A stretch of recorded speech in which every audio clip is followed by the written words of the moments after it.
If you've never heard of the club called the Bilderbergers before, it's for only one reason.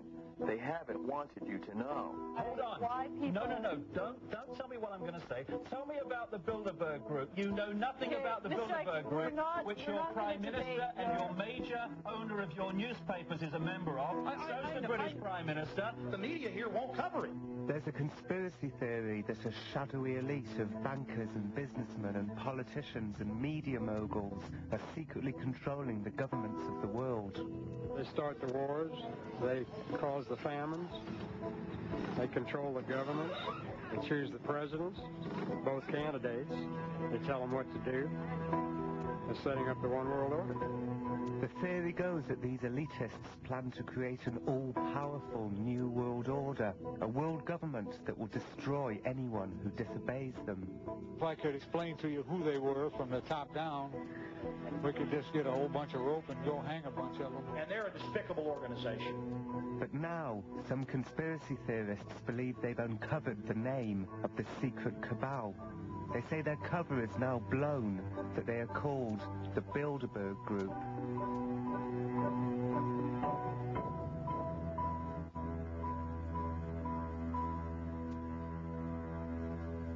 We're being followed. It is spring in Portugal, and I am being chased by unknown forces, by the henchmen of the powerful shadowy elite known as the Bilderberg Group. Well, we don't really know what to do, having never been followed before. The British Embassy have washed their hands of me, and I'm finding myself out of my depth, alone, except for a cameraman and a conspiracy theorist called Big Jim Tucker, who isn't being much help. Looks like we have a waiting game here. What will happen next? How did I get here?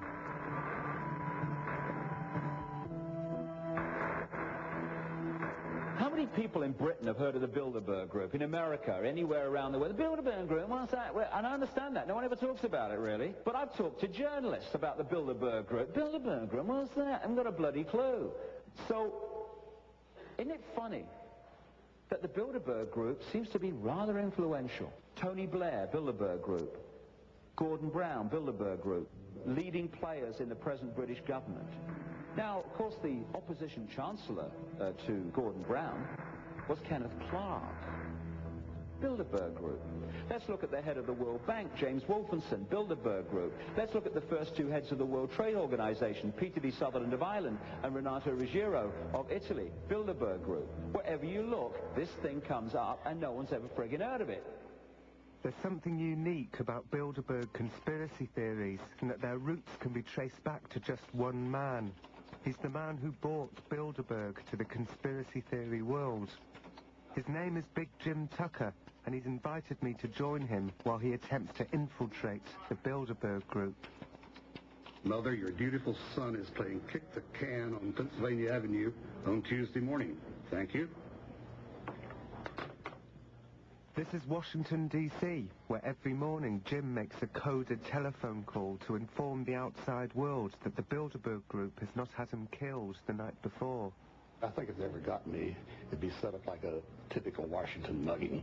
Somebody kills somebody for a few bucks and another 3 paragraphs in the newspaper. It's pretty dangerous. Well, Bilderbergs take themselves quite seriously, obviously. Jim and his newspaper, The Spotlight, have been chasing the Bilderberg Group for 30 years, like a game of cat and mouse, Jim says, or a battle between good and evil. There's some people who refuse to believe. You see that among cliché liberals every day. Some people also cling to ignorance. Some people choose not to believe. It's just too uncomfortable believing that 120 of the world's most powerful men can go behind locked and guarded doors and make decisions that affect all of us. Now, what about these people who say that the Bilderberg Group's just a social meeting? Well, first off, you've had many newspaper editors who claim there is no Bilderberg Group and that it does not meet. If they were just going to meet socially, they wouldn't worry about all the armed guards and so forth. They'd just play golf and swap lies and chase girls or whatever they do. Well, we're still waiting for the world to admit that they exist. It was hard for me to believe what the Spotlight journalists were sure of. that every major international power shift could be traced back to this group that few people have ever heard of. I shall resign the presidency effective at noon tomorrow.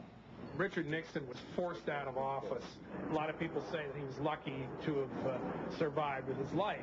They expedited John F. Kennedy's removal from office, but as I say, people speculated that they decided it would be too messy to have another president shot down in the streets of an American city. Well, there's quite a laundry list. They seem to have their evil hands in most of the upheavals of the world.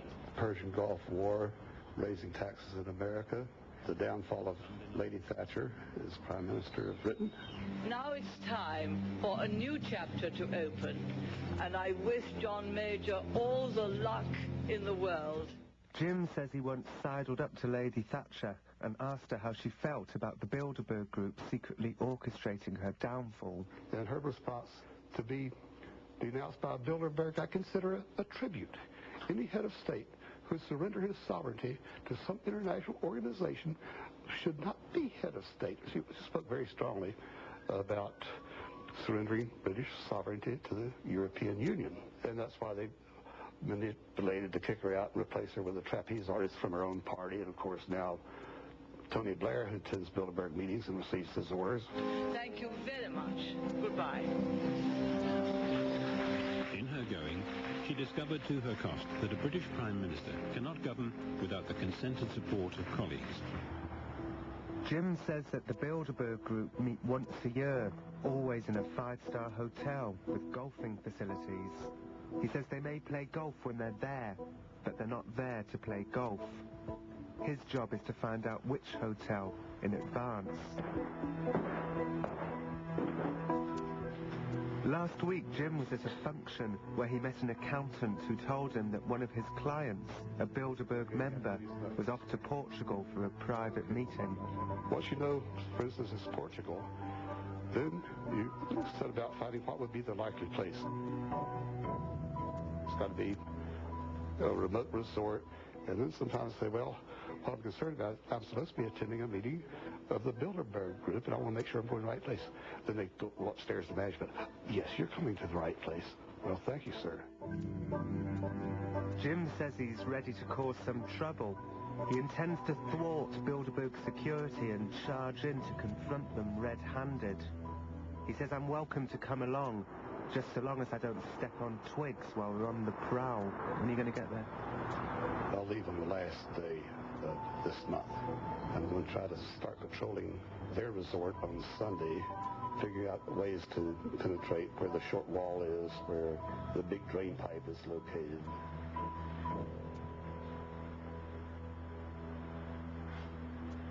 Mother, your handsome lad is dancing the macaroni in Portugal on Monday morning. I'll call you tomorrow. Jim believes he's narrowed his search to the Caesar Park Hotel and Golfing Resort in the mountains of Sintra, near Lisbon. A few of them might swing a golf club a little while, but I doubt you see many of them on the golf course. They're going to be busy. They've got a world to run. Let's be salesmen.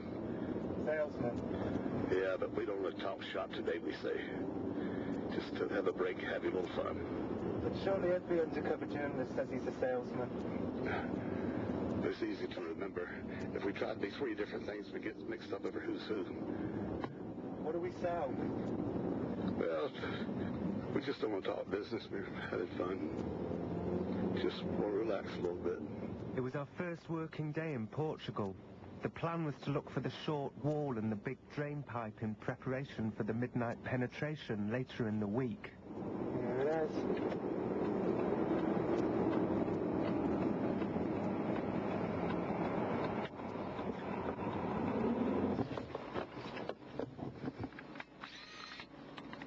We're being filmed by security cameras.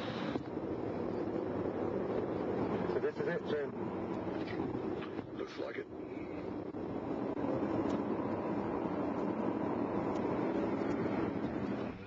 Yeah, it looks like they still have civilians checking out today.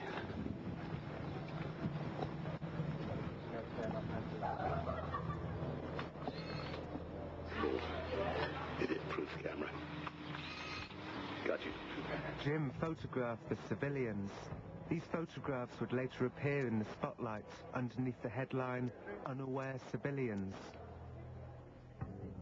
If we had lunch here on Thursday, we wouldn't have to make reservations, would we? What, Thursday? For Thursday. Just a second. My chief is talking. Okay.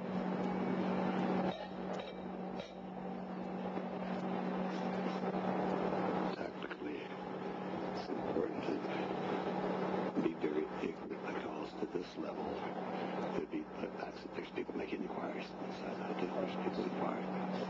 Here's the fact almost. This one, if we came back for lunch on Thursday, we wouldn't have to make reservations. Well, but is happen one thing. The hotel is a reservation for a big group. We don't accept nobody to coming from outside for 1 week. Oh. Yes. So that last... It's the exclusive for the group.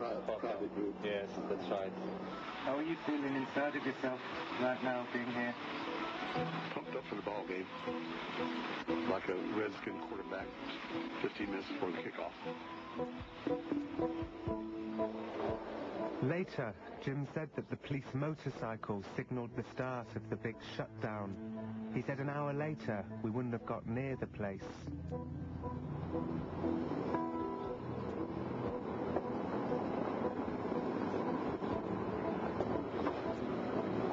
Jim, I think we're being followed.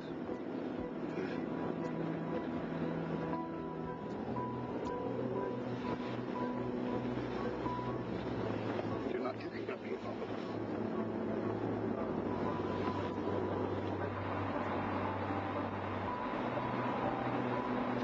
I'm not sure that we're being followed after all. It could be innocent. We had fruitlessly scanned the newsstands for references to Bilderberg. There was nothing in the mainstream papers. Jim said that a media blackout was in operation. I didn't know what to think. But there was one exception.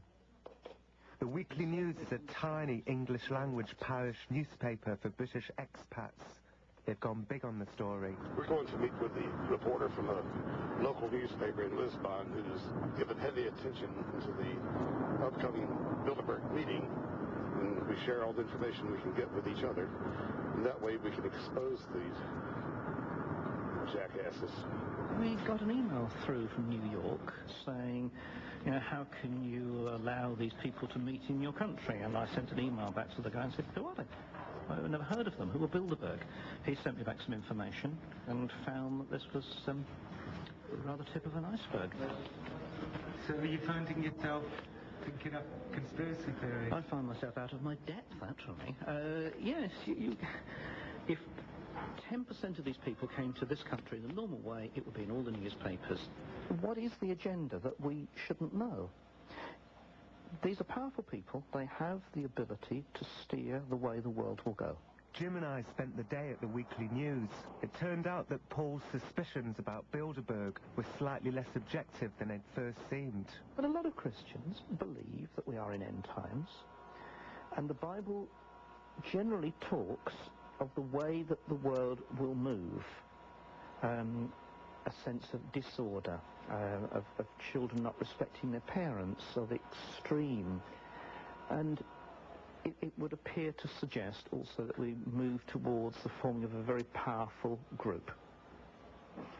Do you think Paul's getting a bit carried away thinking this is... Well, I consider them bad guys now. I don't know if they're actually Satanists or not. Well, not Satanist. I mean, we're talking actually Satan, himself. Does Paul think that this is some kind of biblical prophecy being fulfilled? Uh-huh. I don't know. I really don't know. Mother, your dutiful son is playing kick the can in Portugal on Wednesday morning. Thank you. The next day brought a strange development. The new Weekly News was supposed to hit the newsstands today. Another Bilderberg expose.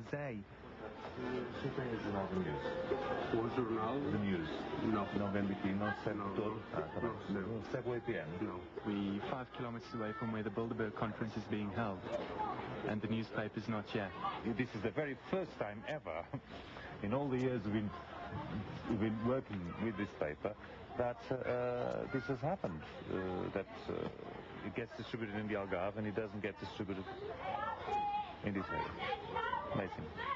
One of the Bilderberg members is the owner of the printing press that prints Paul's newspaper. And they control the distribution.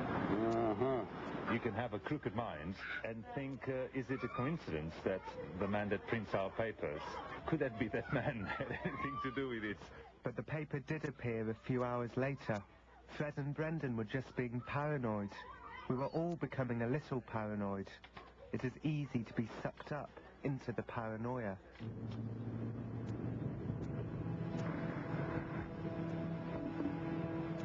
So this is the scene of the crime.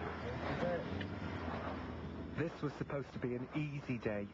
Jim simply wanted to verify that the complete shutdown of the Caesar Park had been accomplished. The plan was to drive up there and be turned away at the gate. Then we'd drive back to our hotel for a leisurely afternoon by the pool and in the bar. Hi. Hi. Just going to the hotel. Hotel, huh? But it was not to be. The gatekeeper lifted the barrier and waved us in with a cheerful smile. I'm surprised already. So we're back inside. So I saw those cops deploying yesterday. I thought this would be it. The hotel was deserted. There was nobody else there. This was unnerving. We had lunch and quickly left. David Barker, the cameraman, did the driving because we didn't expect anything to happen. But something did happen, so I picked up my home video camera. Well, there's nothing subtle about it, is there? somebody tailing us again. Yep. Yeah, I can see him in the rear view mirror back there.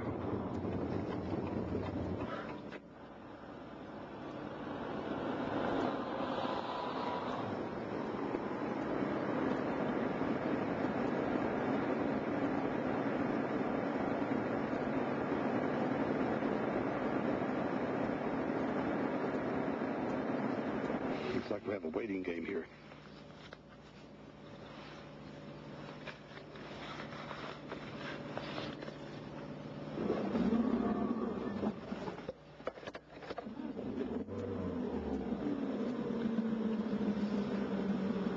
The poor fool doesn't know what to do. He doesn't know if we're going to turn around and go the other way. Should we just do what we're doing? Stop acting suspiciously. Abide by the rules, the laws of the country. And we're not breaking any laws. Here he comes. Behind us. Behind us again, Jim. Yes. I couldn't see him. Oh, yeah. He's hanging way back.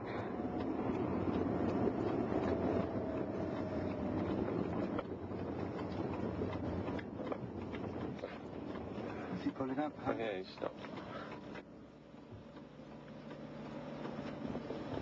And he knows that we know he's there. So who could it be? Bilderberg security of some kind. He's not going to move till we move. Do you think they might shoot us? I don't think so. I think it'd be too big of a story to have a fat old dead reporter lying on the shoulder. I hope and think it's just an intimidation. Now, once you're inside your trespasser, they could decide that you were a thief, you trespassed on their grounds when you knew it was a private affair, and we thought he was armed, he looked threatening. We told him to stop, and he didn't stop. Dango. I don't like this. I'm not used to this. It's fun, isn't it? I mean, is it fun? Are you finding this fun? Well, maybe I'm an agitator by nature. You see, I'm more a humorist. Do you think if I tell them that, that'll help? We were followed back to our hotel. He's still there. Yeah, he's still there. He keeps stepping behind the tree. We're playing peekaboo.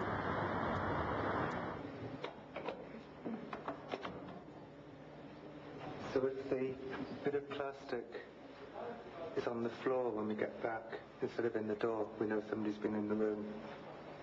I've got one on this door as well. This is because when I came back to my room just now, after having a walk on the beach, things had slightly moved in the room, and a different key. One of these with the number 408 on it, which hadn't been there before, was in the power thing against the wall. So somebody has been in my room without question. So that's why I put a bit of plastic here and a little bit of plastic on your door, David. So if they're on the floor when we get back tonight, we're moving to another hotel. Our surveillance continued for the rest of the evening. A man in a car followed us to a bar and then to dinner. And eventually I telephoned the British Embassy. No, it's okay. We're being followed. Well, we don't really know what to do, having never been followed before. No, he's not serious. I explained to the British Embassy that I was essentially a humorous journalist out of my depth, and they replied with an extraordinary statement. They said that the Bilderberg group was way out of their league, that they were just a little embassy. He's still with us. He's got a car get between us. Well, I don't know. I was hoping that maybe there was something you could do. Later, the British Embassy phoned me back and said they'd spoken with the Caesar Park and had been told that nobody was following us. They said we must be imagining it. They said it was all in our minds, and how could they call off someone who didn't exist?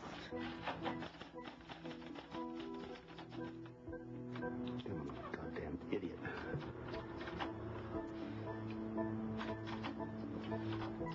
Okay, we call it Bilderberg sets a trap. Was that black car following them, or was paranoia setting in? Barker, who was driving, suddenly stopped at the roadside and the car sped by.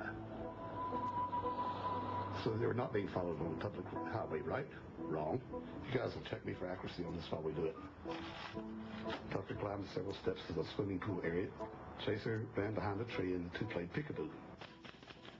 When Ronson and Barker joined Tucker, they reported two news stalkers in the hotel lobby. How did they know the two men were stalking? Quote, "You can tell by the smell," quote, Barker said. They left one by one. Ronson, then Barker, then Tucker. Tucker never gave them... David didn't say you could tell by the smell. Oh, I heard you say that. David's not the sort to say something like that. Their demeanor, you could tell. Did you say smell? I thought I heard you say that. You forgot. But it's okay. You said demeanor if you wanted to say demeanor. Later, in a quiet moment, I telephoned the British Embassy and asked them to call the Caesar Park and tell them we were nothing to do with Big Jim Tucker, and if they wanted to intimidate him, we were perfectly willing to turn a blind eye because he was nothing to do with us. Well, looks like we've done a day's work, fellas.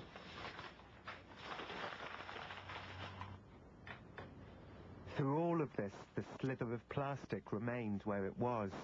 Perhaps they'd taken a look around and put the slither back where they'd found it. I slept fitfully that night, but nothing happened. We are approaching the scene of the crime again. Thursday. This was the day Jim said the limousines would arrive. Yep, they're sealed up. I don't see reporters. If I still had my doubts, Jim said, today was the day I'd know that the world was nothing like they said it was.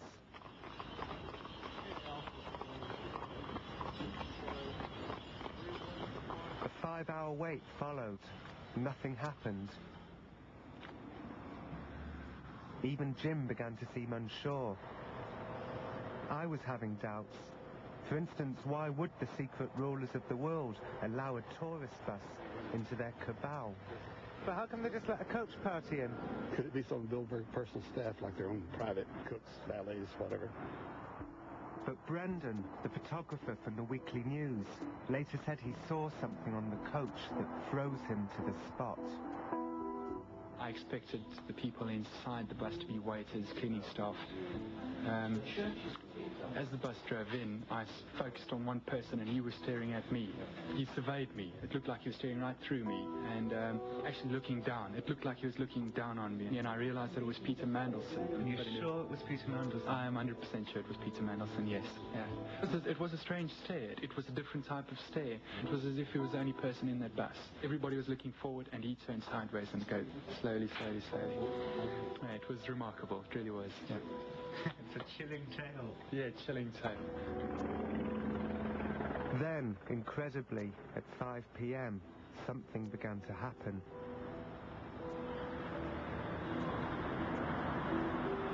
Later I managed to get a copy of the guest list, the names of the men who really did roll past us up the drive of the Caesar Park that day. There was Umberto Agnelli, chairman of Fiat. There was Paul Allaire, chairman of Xerox. There was Conrad Black, chairman of the Daily Telegraph. There was Kenneth Clark.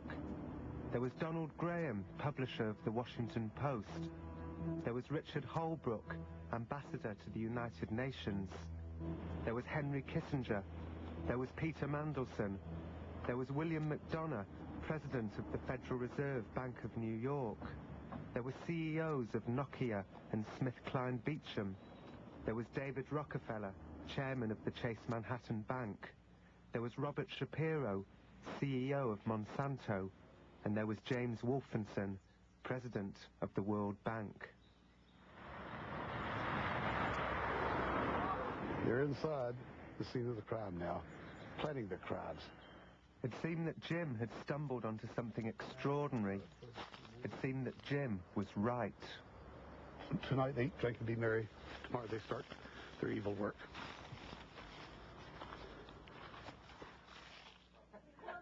Later that night, Jim announced he was calling off the midnight penetration. You can't get lung cancer without working at it. But maybe it's just an emotional thing that I feel like I ought to try every year. It was sad to realize that tobacco industry directors were inside the Caesar Park, and it was Jim's 60-a-day habit, his bad health, that had put pay to the midnight penetration.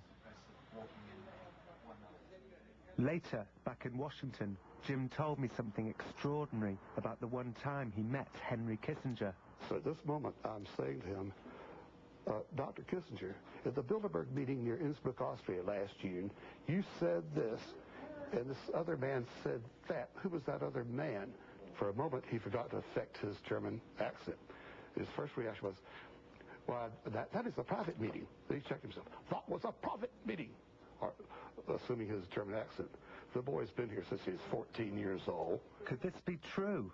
Could Henry Kissinger really have spent his life adopting a fake German accent to camouflage his American one? And if so, why? That was a private meeting. A private meeting. That was a private meeting. A private meeting. I was beginning to find it no longer possible to judge what was true and what wasn't. I needed to regain some rationality. And then I began to notice little things scattered around the Spotlight office. I decided to check the Spotlight's credentials with the Anti-Defamation League, the world's most powerful Jewish defense organization. The ADL's job is to determine who is and who isn't an anti-Semite.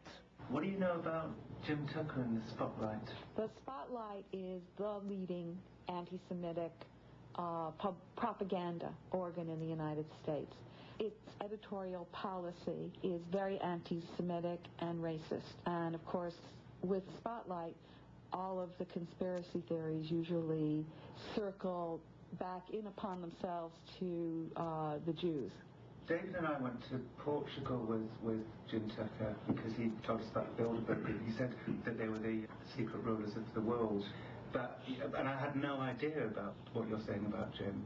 I find it really utterly ludicrous that anyone could see them as the center of a world conspiracy, a worldwide conspiracy. The Bilderbergers have been getting together for a large number of years.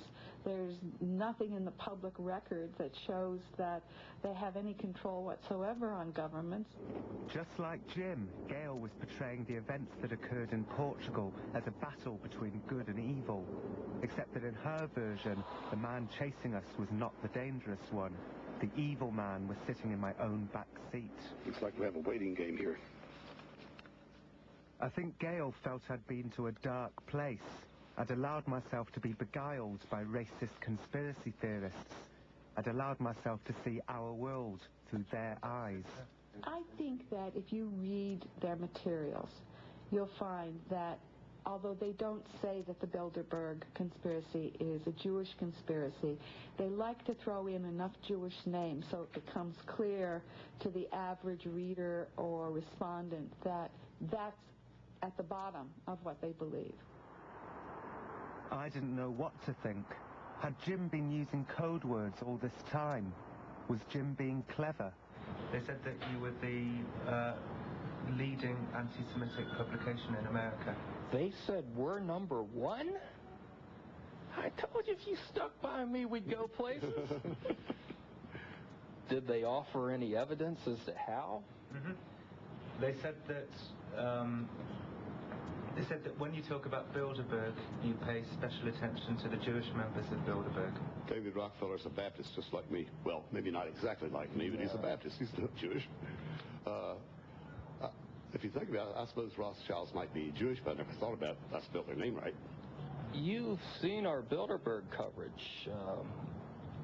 I would challenge the Anti-Defamation League or any of our readers to open our Bilderberg coverage and point out these, are they suggesting these are anti-Semitic slurs?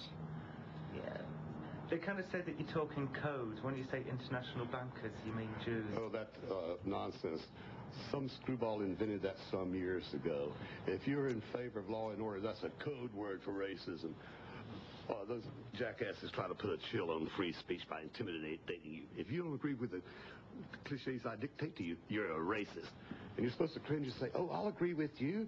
Don't call me a racist. Don't throw me in the briar patch. If I want to say Jew, I'll say Jew. If I want to say international banker or international financier, I will say international banker or international financier. But how could anyone, the ADL or the Spotlight, consider Bilderberg to be a Jewish issue? Hardly any of the Bilderbergers are Jews. This really should disqualify them from being a Jewish conspiracy. But maybe the absence of actual Jews doesn't matter to the Spotlight. Maybe Bilderberg is code for the old mythology of the shadowy Jewish cabal out to enslave the world. Frequently, they refer to Jews as international financiers, or they talk about that strange group behind the media, or they talk about bankers, or they talk about people who are culture manipulators, the middlemen. You know, the middlemen in New York, the New Yorkers who are causing the prices to rise so that they can put it in their pockets, but not in yours. I didn't know what to make of Gail's list of code words. Some of those phrases didn't sound to me like anti-Semitic slurs, and I remembered what conspiracy theorists had said to me about the ADL. Any of us that are working to stop the New World Order, we're their enemies, and the best thing they can call us is an anti-Semite, because then the whole world hates us. You say, anti-Semite, oh, that's the next thing towards Satan himself. I mean, that's like calling you Satan. They're a brush that the establishment uses to paint people black. So they're a bucket of black paint and a brush. That's the Anti-Defamation League. And then if you say anything about them demonizing you, you're like, you must be a racist. But those conspiracy theories fall apart when you remember the little clues scattered around the Spotlight office. And then then the conspiracy theories seem believable again when you learn that just a few months ago, a Denver couple were awarded nearly $10 million because the ADL had falsely accused them of anti-Semitism. Thank God for the jury system. You feel your name has been cleared now? Sure has. And that's all we really want to say. This has been 5.5 years. We're obviously disappointed, but beyond that, I don't think we want to say anything. Gale's point was that the spotlight is racist, so they must also be wrong about Bilderberg. Jim Tucker, for example, has to know that the spotlight supports the notion of Holocaust denial. So his judgment on other things has to be questioned as well. But I wasn't convinced. I felt I had to meet Bilderberg members. As the months progressed, our Portuguese car chase became the stuff of legends within the conspiracy theory world. Anti-New World Order talk shows were aflame with reports of my bravery. Come on over here and get on TV with me. That can be part of your film. You know, you were invited on the Extremist broadcast because you guys actually made national, international news. I covered it here like last year in Sintra, Portugal. You had some guy in black sunglasses try to run you off. And well, we went to a Bilderberg meeting in Portugal, and we tried to get into the meeting, and then a man in a dark green Lancia chased us all over Portugal. But it turned out okay. All right, bud. Well, certainly good talking to you, and we're just glad to have you here. Thank you. All right, you bet. I spent months contacting Bilderberg attendees for interviews, but most, like Peter Mandelson, didn't even reply to my letters. I remembered something that Paul Luckman had said back in Portugal about Bilderberg's culture of secrecy. I'm talking to one of the editors on the business desk, city desk. And the minute I mentioned Bilderbergs, it just changed the subject totally. I actually said, "Did you hear what I said?" I said, "Yes." I said, "Do you know about them?" "Yeah, I've heard about them." And just nothing else. The conversation does not happen. We don't even talk about it. So it was all the more incredible that after months of trying, I was suddenly invited to meet the Secretary General of the Bilderberg Group, a secret ruler of the world himself, should you believe the conspiracy theorists. But you have done very well in keeping Bilderberg out of the public consciousness. Thank you. Denying that. And that's what you wanted to do, is keep it out of public consciousness. We don't... I don't think it's true to say that we want to keep it out. We've never wanted to get it in. We don't encourage people to mention it in the mainstream press because we don't encourage, idle speculation about what we do. We forbid individual attendees to give press meetings at our conferences. And we do that not because we're secrecy mad, but because we want to control the politicians who come. I mean, if we let them, they would all give press conferences. They all want to go on television every day. They're insane.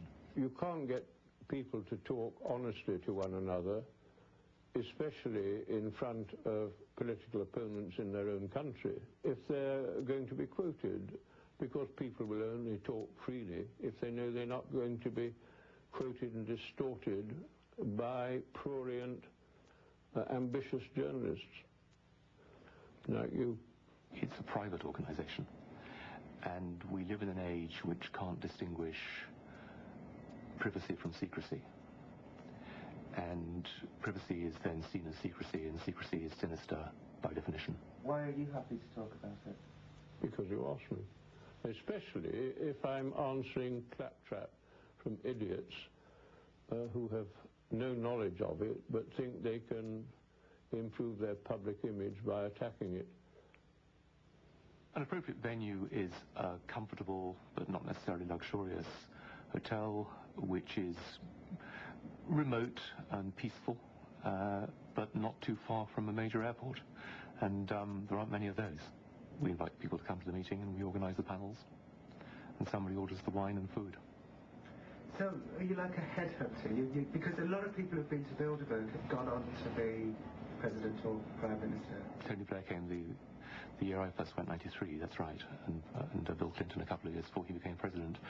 We're looking for people who are thoughtful, either are or are going to be influential, I do think we're as good at talent spotting as you suggest, actually. Conspiracy theorists, of course, say that it's not about talent spotting, it's about bringing these people in and then making them the next president or prime minister. If the conspiracy theorists saw the difficulty we had in actually organising a meeting, I don't think they would credit us with such supernatural powers. It was never a policy-making organisation. It was always a policy-discussing organisation. David Rockefeller was involved, Henry Kissinger also, Jack Hines, who was the head of the Heinz Baked Beans Corporation, and it was a way of bringing together politicians, industrialists, financiers, and journalists from the whole of the Western world to talk about things so that they had a better feel for one another's attitudes. And as you know, politics should involve people who are not politicians.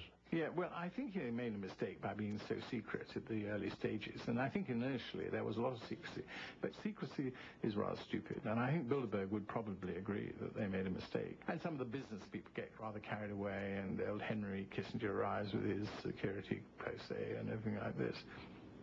But it does have a serious element in that some of these people have actually had their lives threatened. Conspiracy theorists say that the ultimate Bilderberg agenda is a one-world government. I think that's exaggerated, but not totally unfair, in the sense that those of us in Bilderberg really felt that we couldn't go on forever fighting one another for nothing and killing people and rendering millions homeless. And to the extent that we could have a single community throughout the world would be a good thing. Does it help a career to go to a Bilderberg meeting? No, I don't think going helped your career. I think, in a way, when you got a job, you had more influence in the global field. Isn't that in some way a conspiracy? Oh, come off it, dear boy. Look, you get on in the BBC because you suck up to the people who will say, look, go and talk to Dennis Healey. Channel 4? Yes, that's right. Oh, no, Channel 4 even worse, because that's commercial. I mean, you might as well say you're really trying to promote the interests of the people who advertise on Channel 4. Even I don't believe that. As always in conferences of this kind, many of the most important interactions take place privately at the breakfast table. Hearing the Bilderbergers talk made me wonder whether they were a conspiracy and they just didn't realise that they were. People who are there and talk privately at a dinner deserve to have their conferences respected. For me, the value has been building a group of friends, a network, if you like, people who I've come to know and who've come to know me. In the end, maybe the secret room is no more than a place to network, just like any golf club. Is this a good thing or a bad thing? It depends on whether you're a member of the golf club. The conspiracy theorists are right. The New World Order exists, although we have a different name for it. They're by and large internationalists. The business people tend to come from the bigger international companies, and it is very sensible. But that is the world. That is the way it happens in the world, and quite rightly so.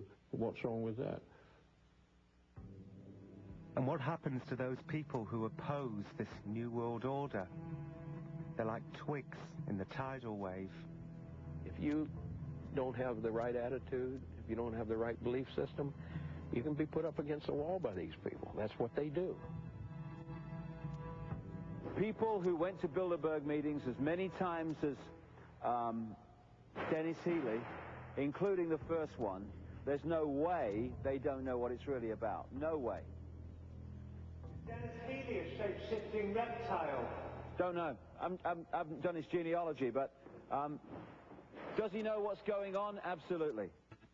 One day, a few months ago, a bike messenger pulled up outside my house and dropped a package through the door. It was the minutes of the Bilderberg Portugal conference.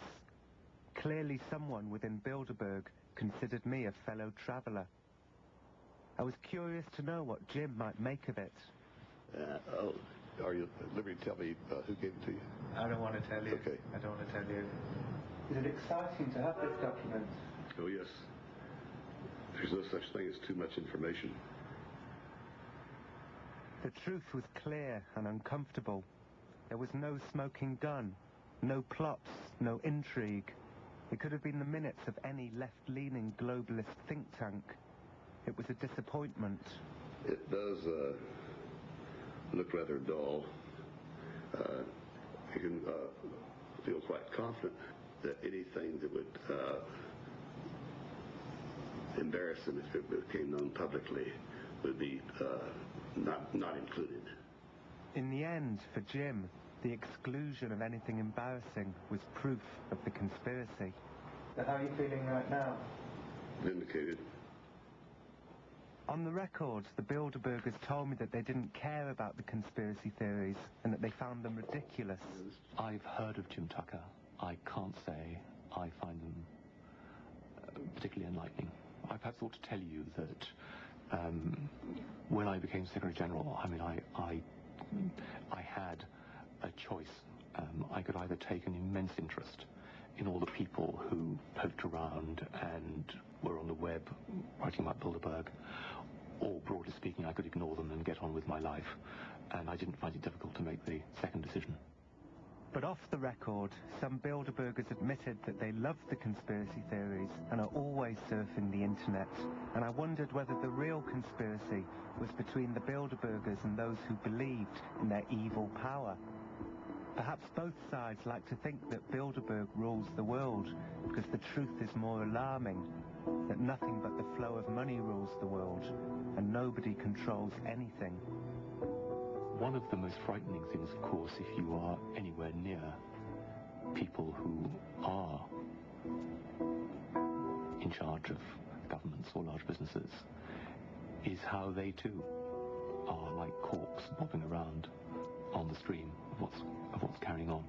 I mean, people hugely overestimate the ability of individuals to change the course of history at the moment. So do you think it's impossible for anybody to secretly rule the world? I'm absolutely convinced it's impossible for anybody to secretly rule the world. But Jim is undaunted. He thinks that my interviews with Bilderbergers have solved none of the mysteries. He says he's gone too far to quit now. I'm pretty much blacklisted from the establishment newspapers, and I was part of the establishment for the first 20 years of my newspaper life. Friends you've known for 20 or 30 years, used to see a lot, drink with, chase girls with. They can't take your call. They're always out of the office. They know there's something up there that they better stay away from. It's evil, very evil. And for so long as I live, I'm going to try to shine a light into that dark corner called Bilderberg. You're making me feel awful damn important. Dennis Healy told me that he took many photographs inside Bilderberg meetings. I felt we were getting along well. We were fellow globalists, and I was anxious to see his photographs, see the mood, the faces. Have you got any in a nearby album we could see? No.